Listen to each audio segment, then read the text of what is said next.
నమస్తే. ఇది కథ కాదు జీవితం కార్యక్రమానికి స్వాగతం.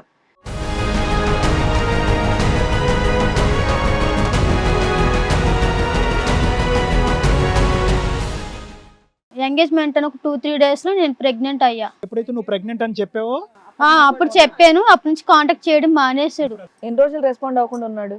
అలా ఒక 10 డేస్ దాకా రెస్పాన్స్ అవ్వలేదు. ఎవరు ఫోన్ లిఫ్ట్ చేయలేదు, ఏం లేదు. పోనీ ఇంటికి వెళ్ళి ఏమైనా కలిసారా? ఇంటికి వెళ్తే వాళ్ళు లేరు. నెక్స్ట్ ఏంటంటే మా మమ్మీ వాళ్ళు అన్నారు కేసు పెడదాము వాళ్ళ మీద అన్నారు. మమ్మీ వాళ్ళు హాస్పిటల్లో ఉన్నారని. అవును, వాళ్ళ హాస్పిటల్లో ఉన్నారు, వాళ్ళ పర్సనల్ ప్రాబ్లం ఏదో ఉంది. ఒక కోడలివి కాబోయే కోడలు వెయిట్ చేయాలా? 10 రోజులు పోలీస్ స్టేషన్కి వెళ్ళిపోతావా? ఇంకోటి ఏంటంటే సార్, నా ఫ్రెండ్ 10th క్లాస్ ఫ్రెండ్, తను రియల్ ఎస్టేట్ చేస్తున్నాడు. అయితే నాకు ఆన్లైన్ లో జాబ్ ఇప్పించాడు. జస్ట్ ఫ్రెండేనా, లవరా?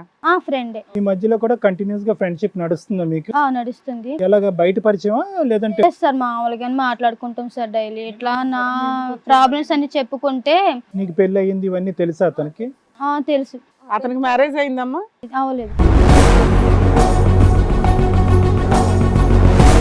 నా ఫోన్ లాక్కుని తను నీకెందుకు వేశాడు 30,000 ఇట్లా నువ్వు తనతో తిరుగుతున్నావు అది ఇదని. ఫోన్ చేసే టెలికాలర్ ఇంట్లో ఉండి చేసే జాబ్ కి 30,000 వేసాడా మంత్లీ? ఆ డబ్బులు కూడా తీసుకుని వెళ్ళి డ్రింక్ చేయడం అట్లా చేసుకునేవాడు.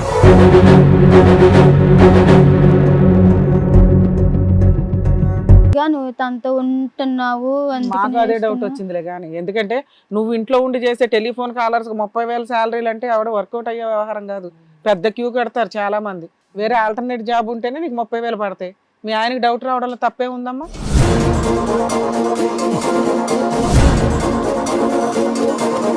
మీ హస్బెండ్ ఇప్పుడు నీతో కలిసి ఉన్నాడా, వెళ్ళిపోయాడా? కలిసి ఉండలేదు మేడం. ఎందుకమ్మా, ఏం జరిగింది?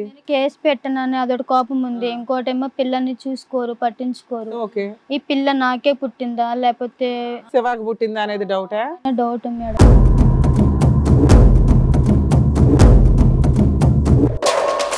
ఇష్టమేనా అమ్మాయి ప్రెగ్నెంట్ అవటం అనేది? ప్రెగ్నెంట్ అవడం అనేది ఇష్టం, పెళ్లి చేసుకుందామని కూడా అనుకున్నాను. ఆ ప్రెగ్నెన్సీ నీ వల్లే వచ్చిందా? నా వల్ల రావాలి. నీ వల్ల రాకపోతే నువ్వు ఎట్లా ఇష్టం చేసుకుందాం అనుకుంటావు? నీకు డౌట్ ఉంటే నువ్వే అప్పుడు డ్రాప్ అయిపోయినట్టే లెక్క కదా. అది ఇది ఫస్ట్ టైం వింటాము. ప్రెగ్నెన్సీ వచ్చిందని సందర్గానే ఉంది కానీ ప్రెగ్నెన్సీ నా వల్ల రాలేదని. నా వల్ల అంటే ప్రెగ్నెంట్ వచ్చిందంటే నా వల్ల అయితే రాలేదు.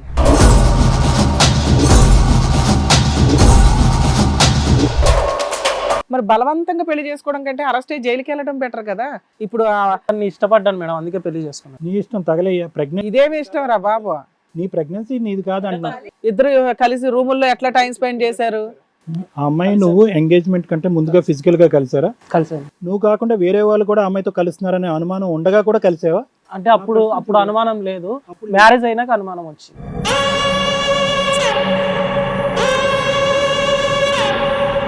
శివ, ఈ 4 నెలల నుంచి కదయ్యా నువ్వు జాబ్ వద్దన్నావు. నువ్వు జాబ్ చేయట్లా, ఇల్లు గడవడానికి. అంటే అతను కాకుండా ఇంకెవరు ఉన్నారో తెలియదు కదా మేడం.